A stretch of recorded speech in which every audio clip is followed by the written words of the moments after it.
మనం teacher eligibility టెట్కి సంబంధించిన previous పేపర్స్ని పరిశీలిస్తున్నాము. ఇప్పుడు 2018 ఫిబ్రవరి 28న ఆఫ్టర్నూన్ సెషన్ నిర్వహించిన పేపర్ 2లోని ఇంగ్లీష్ విభాగంలోని 30 ప్రశ్నల్ని పరిశీలిద్దాం. Question number 61. Lara is not so great as Tendulkar. Lara Tendulkar అంత గొప్పవాడు కాదు.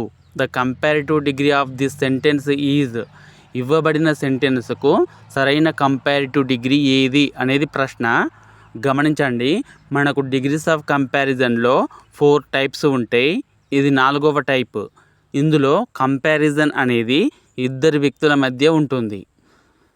పాజిటివ్ నుండి కంపారిటివ్ డిగ్రీకి మారుస్తున్నప్పుడు టెండూల్కర్ అనేది మొదటి రావాలి. ఇక్కడ పాజిటివ్ డిగ్రీలో లారా అనేది ముందు ఉంది కదా, టెండూల్కర్ అనేది కంపారిటివ్ డిగ్రీలో ముందు ఉంటుంది.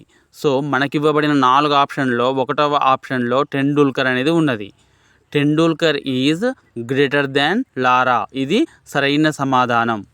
So the right answer is option 1. Question number 62. Choose the antonym of submerged. Submerged అంటే అర్థం మునిగిపోవడం. ఓకే, ఇక్కడ ఇచ్చిన ఆప్షన్స్ యొక్క మీనింగ్స్ కూడా తెలుసుకుందాం. వయోలేటెడ్ అంటే అతిక్రమించడం లేదా ఉల్లంఘించడం. ఇంక్రీజ్డ్ అంటే పెరగడం. ఫ్లోటెడ్ తేలియాడడం, నీటిలో ఇలా తేలియాడడం. డిఫ్లేటెడ్ అంటే తగ్గించడం, గాలి తీయడం. ద్రవ్యోల్బణం తగ్గించడాన్ని కూడా డిఫ్లేటెడ్ అంటారు. సో సబ్మెర్జ్డ్ అంటే మునిగిపోవడం, ఫ్లోటెడ్ అంటే తేలియాడడం. So antonym of submerged is floated. Question number 63. They were got up from their sleep by roaring floods. This sentence is. Options గమనించండి. In active voice, in passive voice, in present perfect tense, in past perfect tense. ఇచ్చిన ఆప్షన్స్లో present perfect tense, past perfect tense అంటే has, హ్యాడ్ల తర్వాత V3 వస్తే వాటిని perfect tense అంటాం. So మనకిచ్చిన సెంటెన్స్లో హ్యాడ్, హ్యాజ్లు, హ్యావ్లు ఏమీ లేవు కాబట్టి 3, 4తో మనకు సంబంధం లేదు. ఇది యాక్టివ్ వాయిసా ప్యాసివ్ వాయిసా అని నిర్ణయించాలి. ఒక విషయం గుర్తుంచుకోండి, be forms am, is, are, was, were, being, been ఇటువంటి పదాలు వచ్చి తర్వాత V3 ఉంటే, పాస్ట్ పార్టిసిపుల్ ఉంటే అది ప్యాసివ్ వాయిస్ అవుతుంది. ఇక్కడ దే వర్ అనేది బీ ఫామ్, తర్వాత వచ్చిన గాట్ అనేది past participle form. So be form పక్కన V3 ఉన్నది కాబట్టి ఇది passive voice sentence. So right answer is option 2. Question number 64. The house with flimsy structure collapsed. The meaning of the word flimsy is. గమనించండి, weak, muddy, strong. ఇవ్వబడిన సెంటెన్స్లో flimsy అంటే అర్థం బలహీనమైన, వెలితి అయిన అని అర్థం. The house with flimsy structure collapsed అంటే బలహీనమైన నిర్మాణంలో ఉన్న ఇల్లు కూలిపోయింది. ఆ విధంగా వాడబడింది. బలహీనమైన అర్థం వచ్చే మన options week. First option WEAK, week అంటే బలహీనమైంది. చివర ఇవ్వబడిన స్ట్రాంగ్ అనేది ఫ్లిమ్సీకి యాంటానిమ్ అవుతుంది. ఓకే, మన answer option 1. So the right option is 1. Question number 65. Choose the word that cannot be used as verb and a noun. క్రింద ఇచ్చిన వర్డ్స్లో నౌన్ మరియు వర్బ్గా ఉపయోగించని పదం ఏది అనేది ప్రశ్న. గమనించండి, ఆప్షన్ 1 డిసైడ్కు డిసైడ్ అనేది వర్బ్, దానికి నౌన్ ఫామ్ డిసిజన్, నిర్ణయం అవుతుంది. డ్యాన్స్ అనేది వర్బ్ మరియు నౌన్. డ్రింక్ అనేది వర్బ్ మరియు నౌన్. స్టాప్ అనేది కూడా వర్బ్, నౌన్గా పనిచేస్తుంది. సో ఇందులో వర్బ్ ఫామ్, నౌన్ ఫామ్ వేరువేరుగా ఉన్న వర్డ్ డిసైడ్. ఇదే మన సమాధానం. So the right answer is option 1. Question number 66. Choose the word that gives the meaning of some people gathered for destructive purpose. ఇక్కడ డిస్ట్రక్టివ్ పర్పస్ అంటే కూలగొట్టే ఉద్దేశంతో, చెడగొట్టే ఉద్దేశంతో ఉన్న వ్యక్తుల గుంపును ఏమంటారు అనేది ప్రశ్న. గమనించండి. ఆడియన్స్ అంటే శ్రోతలు లేదా వీక్షకులు. వీళ్ళు చెడగొట్టే ఉద్దేశంకు దీనికి సంబంధం లేదు. క్రౌడ్ అంటే కూడా గుంపు, కానీ డిస్ట్రక్టివ్ పర్పస్ దీనికి వర్తించదు. ఓకే. ఆర్మీ అంటే సైనికులు, దేశానికి కాపలా కాస్తున్న సైనికులు. మాబ్ అంటే ఇది సమాధానం, ఎందుకంటే డిస్ట్రక్టివ్ పర్పస్తో ఉన్న వ్యక్తుల సమూహాన్ని మాబ్ అంటారు. So right answer is option 4. Question number 67. The following is not true regarding if clauses. If క్లాజ్ల గురించి క్రింద ఇచ్చిన ఆప్షన్స్లో ఒకటి సరికానిది ఉన్నది, ఐడెంటిఫై చేయమంటున్నారు. గమనించండి.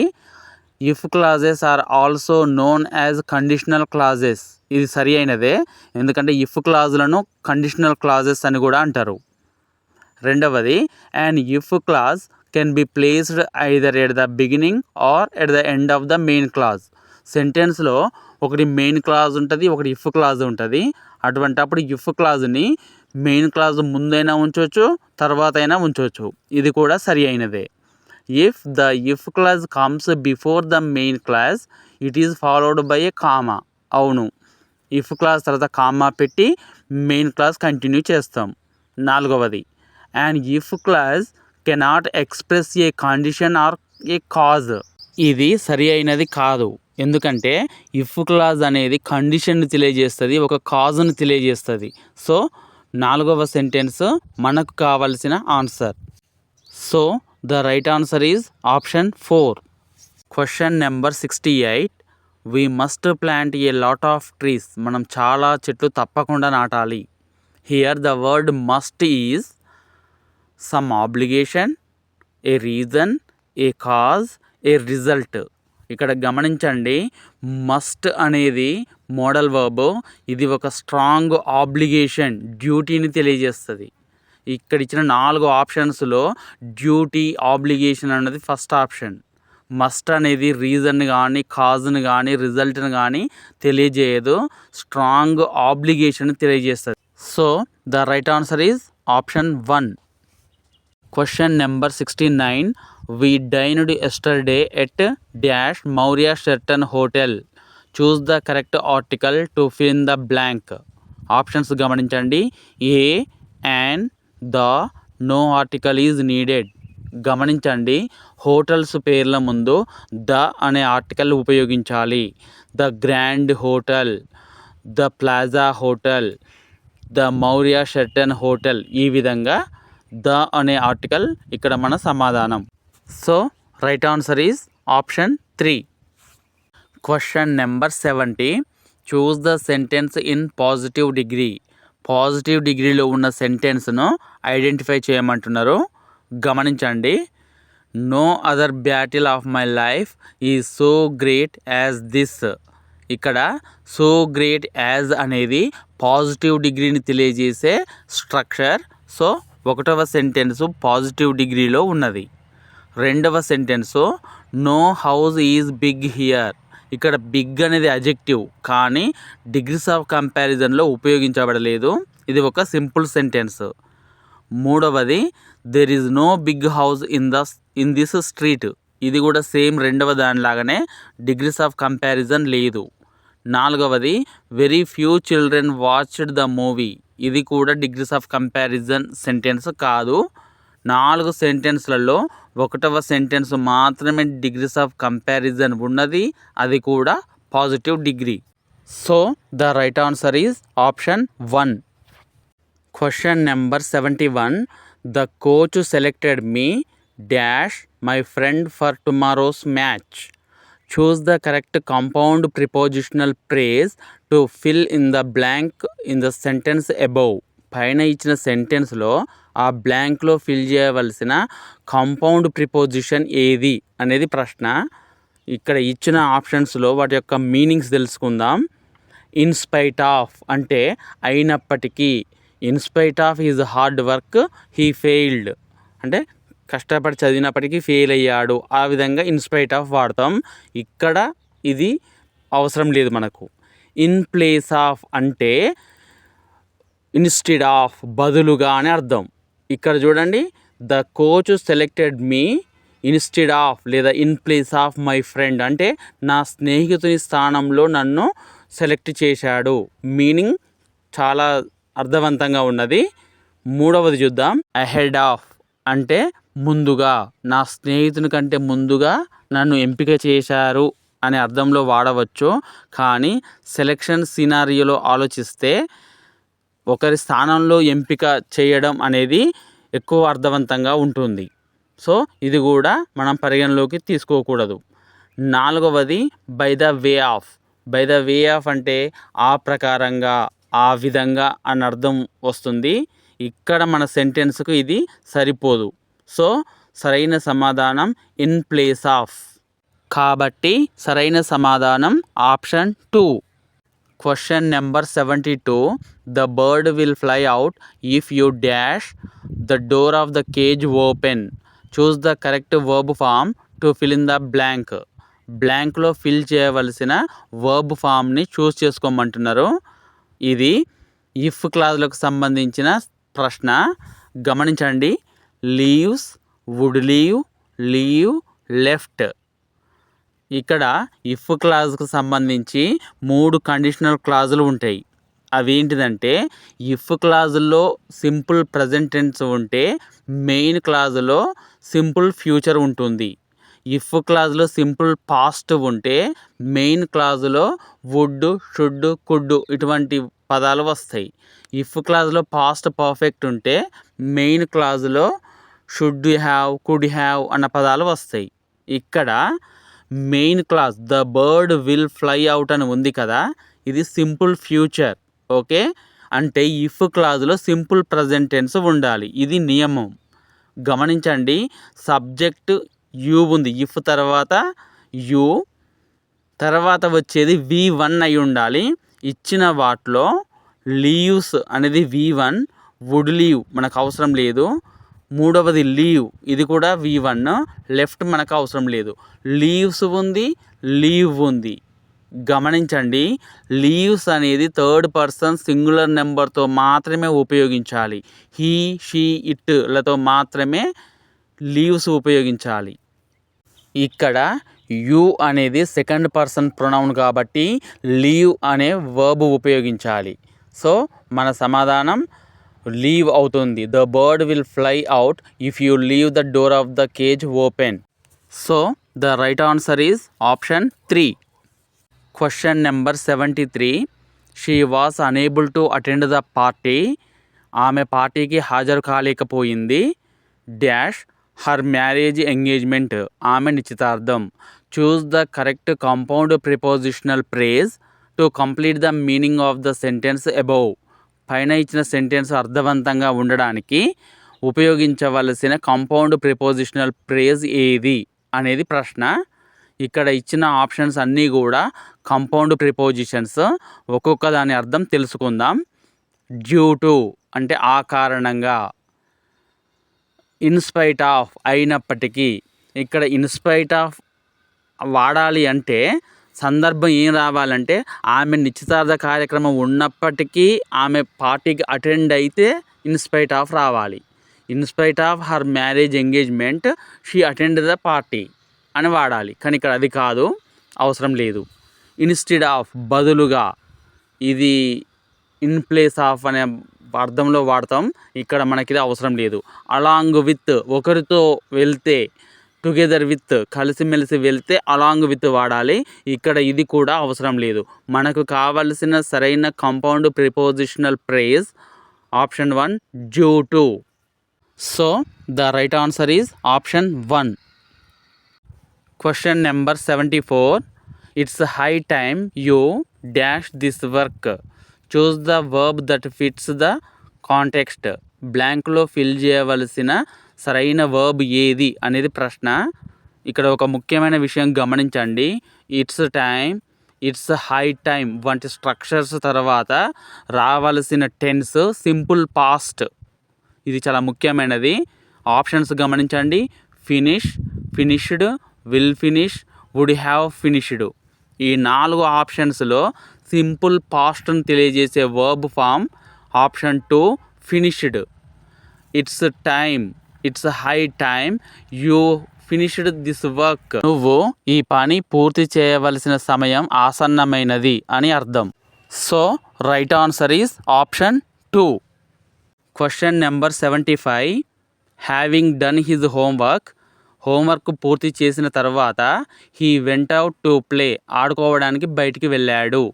The above sentence is a simple sentence, a compound sentence, A complex sentence, a compound complex sentence. ఈ ప్రశ్నకు మనం సమాధానం చేయాలి అంటే మనకు ప్రేజ్ క్లాజ్ అంటే ఏంటో తెలియాలి. గమనించండి, సబ్జెక్ట్ ప్లస్ వర్బ్ ఉన్న పార్ట్ని క్లాజ్ అంటారు. ఓకే, మనకిచ్చిన సెంటెన్స్లో సబ్జెక్ట్ ప్లస్ వర్బ్ ఉన్నది ఒకటే ఉన్నది, హీ వెంట్. హీ అనేది సబ్జెక్ట్, వెంట్ అనేది వర్బ్. ఇది clause. He went out to play అనేది క్లాజు. ఒకటే క్లాజ్ ఉంటే దానిని సింపుల్ సెంటెన్స్ అంటారు. హ్యావింగ్ డన్ హిజ్ హోంవర్క్ అనేది క్లాజ్ కాదు, అది ప్రేజ్. ఓకే, సో ఇచ్చింది సింపుల్ సెంటెన్స్. కాంపౌండ్ సెంటెన్స్ అని ఎప్పుడు అంటామంటే 2 క్లాజులు ఉంటే దాన్ని కాంపౌండ్ సెంటెన్స్ అంటారు. ఒకటి సబార్డినేట్, ఒకటి మెయిన్ క్లాజ్ ఉంటే దాన్ని కాంప్లెక్స్ సెంటెన్స్ అంటారు. కాంపౌండ్ కాంప్లెక్స్ సెంటెన్సెస్ అంటే ఒక సబార్డినేట్ క్లాజ్ ఉంటూ ఒకటి కంటే ఎక్కువ మెయిన్ క్లాజులు ఉండాలి. సో మన ఆన్సర్ మాత్రం simple sentence. So the right answer is option 1. Question number 76. Choose the grammatically correct sentence. Grammar పరంగా సరిగ్గా ఉన్న సెంటెన్స్ను ఐడెంటిఫై చేయమంటున్నారు. ఆప్షన్స్ గమనించండి. He has been living here since 2 years. ఈ సెంటెన్స్లో అతడు 2 సంవత్సరాల నుంచి ఇక్కడ నివసిస్తున్నాడు అని చెప్పాల్సి వచ్చినప్పుడు ఇక్కడ సిన్స్ అనే పదం వాడారు కదా. సిన్స్ అనేది పాయింట్ ఆఫ్ టైం సూచిస్తుంది, ఫర్ అనేది పీరియడ్ ఆఫ్ టైం సూచిస్తుంది. 2 సంవత్సరాలు అనేది ఒక పీరియడ్ కాబట్టి ఫర్ ఉపయోగించాలి. అంటే 1వ సెంటెన్స్ రాంగ్గా ఇవ్వబడింది. 2వ సెంటెన్స్ గమనించండి. He is taking a cup of milk daily. అతడు ప్రతిరోజు ఒక కప్పు మిల్క్ తాగుతాడు అనేది అర్థం. కానీ రోజు చేసే పనులను సింపుల్ ప్రజెంట్ టెన్స్లో తెలపాలి. He drinks a cup of milk daily అని చెప్పాలి. సో 2వ సెంటెన్స్ కూడా తప్పుగా ఇవ్వబడింది. This mill is belonging to my father. ఇక్కడ చెందింది అని తెలియజేసినప్పుడు ఈజ్ బిలాంగింగ్ అన్న వాడకూడదు, the mill belongs to my father అనాలి. సో 3వ సెంటెన్స్ కూడా తప్పుగా ఇవ్వబడింది. 4వది I wish I had a tennis racket. నా దగ్గర ఒక టెన్నిస్ రాకెట్ ఉంటే బాగుండు. ఇది సరి అయిన స్ట్రక్చర్, సెంటెన్స్ గ్రామటికల్గా సరిగ్గా ఉన్నది. ఐ విష్ తర్వాత సింపుల్ పాస్ట్ ఉపయోగించాలి. So option 4 is the right answer. ఇప్పుడు మనం రీడింగ్ కాంప్రహెన్షన్కు చెందిన క్వశ్చన్స్ని చూద్దాం. రీడింగ్ కాంప్రహెన్షన్ అంటే చదివింది అర్థం చేసుకోవడం. పారాగ్రాఫ్ చదివి దాన్ని అర్థం చేసుకోవాలి. తర్వాత ఇవ్వబడిన ప్రశ్నకు ఆప్షన్స్ చూసినప్పుడు మళ్ళీ పారాగ్రాఫ్లోకి వచ్చి మనం అనుకున్న ఆన్సర్ని కన్ఫర్మ్ చేసుకోవాలి. ఓకేనా, ఇప్పుడు మనం క్వశ్చన్ చూద్దాం. Question number 77. What made the restaurants more popular? Options గమనించండి. The servants were kind, the ingredients used were genuine, it was owned by 2 brothers, it was clean and inexpensive. ఇప్పుడు 4 ఆప్షన్స్ గమనించాం కదా. ముందే మనం పారాగ్రాఫ్ చదివాము కాబట్టి ఇందులో ఏది ఆన్సర్ అయి ఉంటుందో మనకు కొంచెం అవగాహనకు వస్తుంది. ఇప్పుడు మనం పారాగ్రాఫ్లోకి వెళ్ళి ఈ ఆప్షన్స్ని చెక్ చేద్దాం. ఇక్కడ పారాగ్రాఫ్లో గమనించండి. It was clean and inexpensive and the service was quick అనే సెంటెన్స్కు నేను బాక్స్ ఇవ్వడం జరిగింది. ఇదే పారాగ్రాఫ్లో మన ఇంకో ఆప్షన్ కూడా ఉన్నది. అదేంటిదంటే the restaurant was owned by 2 brothers అని. కానీ రెస్టారెంట్ పాపులర్ కావడానికి 2 brothers ఓనర్స్ అయితే అది పాపులర్ కాదు. అది చాలా క్లీన్గా ఉంది మరియు తక్కువ ధరకే రుచికరమైన భోజనం ఉండడం వల్ల అది పాపులర్ అయ్యింది. సో మనకు ఆప్షన్లో ఇచ్చిన విధంగానే ఇక్కడ ఉంది కాబట్టి అది సరైన సమాధానం. So Right answer is option 4. Question number 78. What is McDonald's philosophy? McDonald's philosophy ఏమిటి అనేది ప్రశ్న. ఆప్షన్స్ చూడండి. Quality control, service, cleanliness and high prices. Second option only cheap prices. Third option only quality control. Fourth option quality control, service, cleanliness and cheap prices. ఇది overall పారాగ్రాఫ్కి సంబంధించిన question. Paragraph మొత్తం చదివితే మనకు అర్థమయ్యే విషయం. 4వ ఆప్షన్ గమనించండి. Quality control, service, cleanliness and cheap prices అనేది McDonald's philosophy. So option 4 is the right answer. Question number 79. Choose the false statement. క్రింద ఇచ్చిన సెంటెన్స్లో ఒక సెంటెన్స్ తప్పుగా ఉన్నది. మన పారాగ్రాఫ్ను ఆధారంగా చేసుకొని దాన్ని ఐడెంటిఫై చేయమంటున్నారు. ఆప్షన్స్ గమనించండి. McDonald's is not innovative in their methods. వారి పద్ధతుల్లో కొత్తదనం లేదు, సృజనాత్మకత లేదు. Ray Kroc was a business man. Ray Kroc opened his first McDonald's in 1955. McDonald's has international popularity. ఇప్పుడు మన పారాగ్రాఫ్లో చెక్ చేద్దాం ఇందులో తప్పుగా ఉన్న సెంటెన్స్ ఏదో. ఇక్కడ పారాగ్రాఫ్లో బాక్స్ ఇవ్వబడిన సెంటెన్స్ను జాగ్రత్తగా గమనించండి. McDonald's has never stopped looking for new methods అంటే కొత్త పద్ధతులను అన్వేషిస్తూనే ఉంటుంది మెక్డొనాల్డ్స్ టు అట్రాక్ట్ కస్టమర్స్, వినియోగదారులను ఆకర్షించడానికి అని ఇక్కడ ఉన్నది. కానీ పారాగ్రాఫ్లో మనకు మెక్డొనాల్డ్స్ ఈజ్ నాట్ ఇన్నోవేటివ్ అని ఉన్నది, అంటే కొత్తదనం ఏమీ లేదని ఉంది. సో పారాగ్రాఫ్లో ఇవ్వబడిన సెంటెన్స్ తప్పు. So right answer is option 1. Question number 80. She never goes to church. ఆమె చర్చికి ఎప్పుడు వెళ్ళదు. Dash. Choose the correct question tag to complete the sentence above. పైన ఇచ్చిన సెంటెన్స్కు క్వశ్చన్ ట్యాగ్ రాయమంటున్నారు. గమనించండి options. Doesn't she, does she, isn't she, didn't she. ఇక్కడ positive సెంటెన్స్కు question tag నెగేటివ్లో ఉండాలి, negative సెంటెన్స్కు question tag పాజిటివ్లో ఉండాలి. ఇది నియమం. ఇచ్చింది నెగేటివ్ సెంటెన్స్. నెవర్ అనేది నెగటివ్ వర్డ్, అది నెగేటివ్ సెంటెన్స్ అవుతుంది. సో క్వశ్చన్ ట్యాగ్ అనేది పాజిటివ్లో ఉండాలి. మనకిచ్చిన 4 ఆప్షన్లో పాజిటివ్ ఉన్న క్వశ్చన్ ట్యాగ్ ఒకటే. డజ్ షీ అనేది పాజిటివ్ క్వశ్చన్ ట్యాగ్. మన క్వశ్చన్కి ఆన్సర్ కూడా అదే. So right answer is option 2. Question number 81. Seeing the teacher. ఆ టీచర్ను చూడగానే ద స్టూడెంట్స్ ర్యాన్ అవే. ఆ పిల్లలు పారిపోయారు, పరిగెత్తారు. In this sentence seeing the teacher is. ఈ సెంటెన్స్లో సీయింగ్ ద టీచర్ అనేది ఏంటిది? A finite change, a non finite, a main clause and independent clause. ఇక్కడ ఒక విషయం గమనించండి.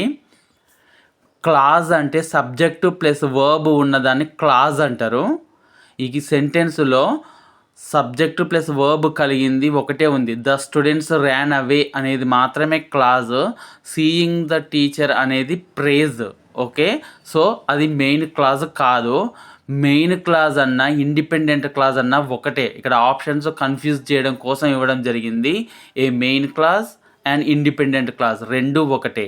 నెక్స్ట్ ఏ ఫినైట్ చేంజ్ అనేది కూడా గ్రామర్లో లేదు.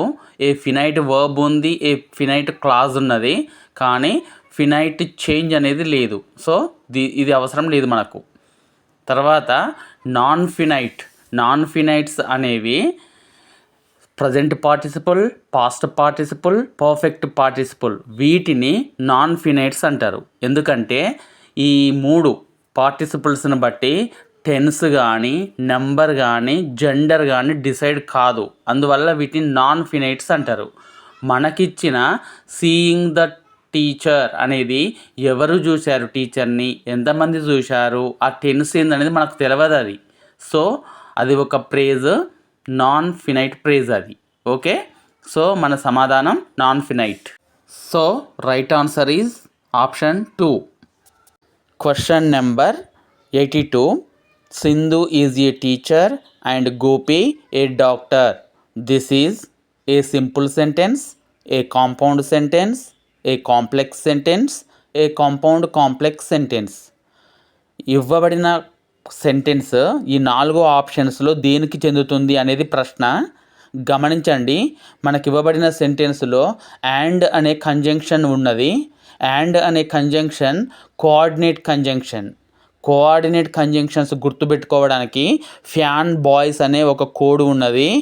ఎఫ్ అంటే ఫర్, ఏ అంటే అండ్, ఎన్ అంటే నార్, బి అంటే బట్, ఓ అంటే ఆర్, వై అంటే ఎట్, ఎస్ అంటే సో. ఇవన్నీ కూడా కోఆర్డినేట్ కంజంక్షన్స్. కోఆర్డినేట్ కంజంక్షన్స్ ఉన్న సెంటెన్స్ కాంపౌండ్ సెంటెన్స్ అవుతుంది. Okay, Sindhu is a teacher, ఇది ఒక క్లాజ్. గోపి ఏ డాక్టర్, ఇది ఒక క్లాజు. ఇక్కడ కొంతమందికి సందేహం రావచ్చు, గోపి ఏ డాక్టర్లో ఈజ్ అనే హెల్పింగ్ వర్బ్ లేదు కదా అని. ఇక్కడ హెల్పింగ్ వర్బ్ని ఒమిట్ చేశారు. దీన్ని ఎలిప్టికల్ క్లాజ్ అంటారు. ఎందుకంటే సింధు ఈజ్ ఏ డాక్టర్లో ఉన్న హెల్పింగ్ వర్బే దీనికి అప్లై అవుతుంది. ఇక్కడ ఉన్నట్టుగా భావించాలి. 2 క్లాజులు, Sindhu is a teacher, Gopi a doctor, ఈ 2 క్లాజులను కలిపేది అండ్. కాబట్టి ఇవ్వబడిన సెంటెన్స్ ఏ కాంపౌండ్ సెంటెన్స్ అవుతుంది. So option 2 is right answer. Question number 83. Nobody can beat him on dash earth. Choose the correct article to complete the sentence above. సరైన article ఉపయోగించమంటున్నారు. Options గమనించండి. A and the, no article is needed. ఇక్కడ గమనించండి, జనరల్గా మనం the sun, the earth, the moon అని ఉపయోగిస్తాము. కానీ ఎప్పుడు ఉపయోగిస్తామంటే యునిక్గా, అంటే ఒక్కటే ఉన్నది విశ్వంలో అనే సందర్భంలో, ప్లానెట్స్ అని చెప్పిన సందర్భంలో ఉపయోగిస్తాము. కానీ ఇక్కడ వాడబడిన సందర్భం ఆన్ ఎర్త్ అనేది ఒక ఫిక్స్డ్ ఫ్రేజ్. ఇటువంటి సందర్భంలో ఆర్టికల్ ఉపయోగించకూడదు. ఇక్కడ ఎర్త్ అంటే గ్రౌండ్, నేల అని అర్థం. ఓకే, సో మన answer no article is needed. So right answer is option 4. Question number 84. Choose the grammatically correct sentence in simple past. ఇక్కడ ఇవ్వబడిన ఆప్షన్స్లో సింపుల్ పాస్ట్ సెంటెన్స్ను ఐడెంటిఫై చేయమంటున్నారు. గ్రామటికల్గా సరిగ్గా ఉండాలి. చూడండి, డిడింట్ యూ సీ హిమ్, ఇందులో డిడ్ అనేది సింపుల్ పాస్ట్, యూ తర్వాత సి రావడం జరిగింది. ఓకే, ఫస్ట్ది గ్రామటికల్గా సరిగ్గానే ఉన్నది. రెండవది he did not seen him. గమనించండి, డిడ్ నాట్ తర్వాత మళ్ళీ సీన్ అనే పదం వచ్చింది, అది తప్పు, సీ అని రావాలి. మూడవది ఈ హ్యాడ్ సీన్, ఇది సింపుల్ పాస్ట్ కాదు, అది పాస్ట్ పర్ఫెక్ట్. ఓకే, నాలుగవది షీ డస్ నాట్ అని ఉన్నది, అది సింపుల్ పాస్ట్ కాదు, సింపుల్ ప్రజెంట్. సో మనకిచ్చిన వాటిలో 1, 2 సింపుల్ పాస్ట్గా ఇవ్వడం జరిగింది. 2లో కూడా గ్రామటికల్ మిస్టేక్ ఉన్నది, సీన్ అని ఉన్నది కదా. Okay, first one is the right answer. So right answer is option 1. Question number 85. Choose the unvoiced consonant phoneme. మనల్ని అన్వాయిస్డ్ కాన్సోనెంట్ ఫోనీమ్ను ఐడెంటిఫై చేయమంటున్నారు. అన్వాయిస్డ్ కాన్సోనెంట్ ఫోనీమ్స్ అంటే పీటీకే, ఎఫ్ఎస్, ఎస్హెచ్, సిహెచ్, హెచ్, వీటిని అన్వాయిస్డ్ కాన్సోనెంట్ ఫోనీమ్స్ అంటారు. మనకివ్వబడిన వాటిలో హెచ్ ఉన్నది, అది అన్వాయిస్డ్ కాన్సోనెంట్ ఫోనీమ్. వాయిస్డ్ సౌండ్స్ అంటే బీడీజీ, VZ, MN, ఎల్ఆర్డబ్ల్యూవై and vowels, వీటిని వాయిస్డ్ సౌండ్స్ అంటారు. మనల్ని అడిగింది అన్వాయిస్డ్ సౌండ్ కాబట్టి H answer. So option 4 is right answer. Question number 86. Choose the word that has stress on the second syllable. 2వ సిలబుల్పై స్ట్రెస్ ఉన్న వర్డ్ను ఐడెంటిఫై చేయమన్నారు. గమనించండి, ఫస్ట్ రివైజ్, దీనిలో సెకండ్ సిలబుల్ మీద స్ట్రెస్ ఉన్నది. ప్యాసిఫై, దీనిలో ఫస్ట్ సిలబుల్పై స్ట్రెస్ ఉన్నది. యాంగ్జియస్, దీనిలో కూడా ఫస్ట్ సిలబుల్పై స్ట్రెస్ ఉన్నది. బర్త్డే, దీంట్లో కూడా ఫస్ట్ సిలబుల్పై స్ట్రెస్ ఉన్నది. మనకు కావలసిన సమాధానం option 1 revise. So right answer is option 1. Question number 87. Modern English renaissance movement brought the influence of the following language on English. ఏ భాషల ప్రభావం ఇంగ్లీష్పై పడింది మోడర్న్ ఇంగ్లీష్ రెనెసెన్స్ సమయంలో? చూడండి, Greek and Hebrew, Greek and Spanish, French and Greek, Greek and Latin.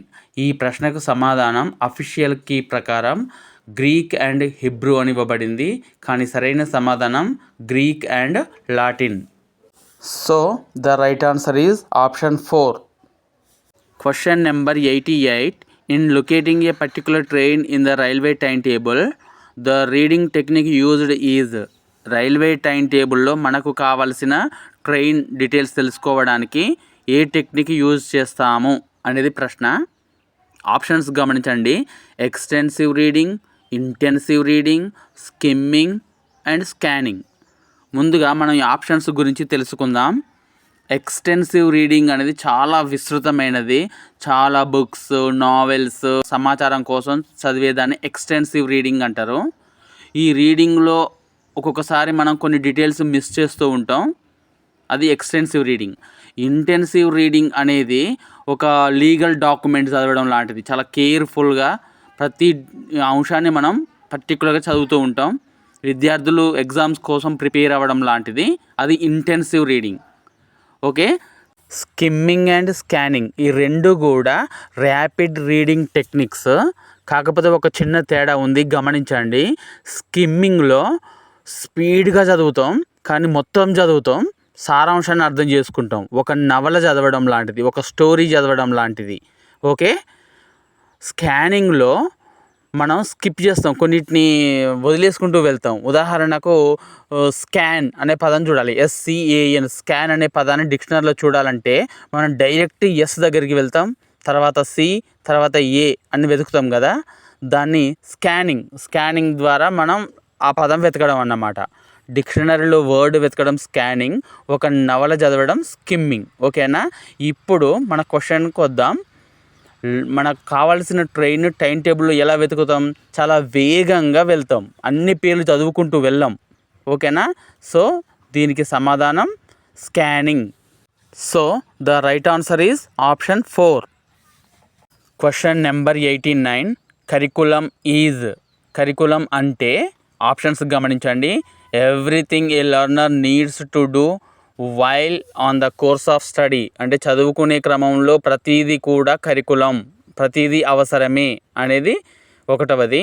Specific test, teaching items, ఇది ప్రత్యేకమైన పరీక్ష అంటున్నాడు, ఇది కాదు. సబ్జెక్ట్ స్పెసిఫిక్, ఒక సబ్జెక్ట్ అనేది స్పెసిఫిక్గా ఉండదు, టోటల్లీ డిఫరెంట్ ఫ్రమ్ సిలబస్ని దాటి బయటికి పోవడం అది కరికులం కాదు. కరికులం అనేది subject and out of subject ఉండాలి. కాబట్టి సరైన సమాధానం 1. Question number 90. The concept of language competence refers to persons. అంటే భాషా సామర్థ్యం అనేది ఒక వ్యక్తి యొక్క దేని మీద ఆధారపడి ఉంటుంది? గమనించండి. Knowledge of subject verb agreement, ఇది కాదు, గ్రామర్కి సంబంధించింది కాదు. భాషా సామర్థ్యం అంటే knowledge of parts of speech, భాషా భాగాల మీద అవగాహన ఉన్నంత మాత్రాన భాషా సామర్థ్యం ఉన్నట్టు కాదు. Memory power governing the formation of sounds, no, phonetic sounds అనేది one of the part, but అది కూడా కాదు. Subconscious knowledge of rules governing the formation of speech, మన మనసులో ఉన్న మాటలను, భావాలను బయటికి చెప్పగలగడమే భాషా సామర్థ్యం. కాబట్టి సరైన సమాధానం 4. ఇప్పటి వరకు మనం టీచర్ ఎలిజిబిలిటీ టెస్ట్ పేపర్ 2కి సంబంధించి ఇంగ్లీష్ విభాగంలోని 30 క్వశ్చన్స్ని మనం పరిశీలించడం జరిగింది. మరొక క్వశ్చన్ పేపర్తో మళ్ళీ కలుసుకుందాం. ఇంగ్లీష్లో కొంచెం కష్టపడండి, 30కి 30 మార్కులు సాధించడం కష్టమేమీ కాదు. Thank you for watching.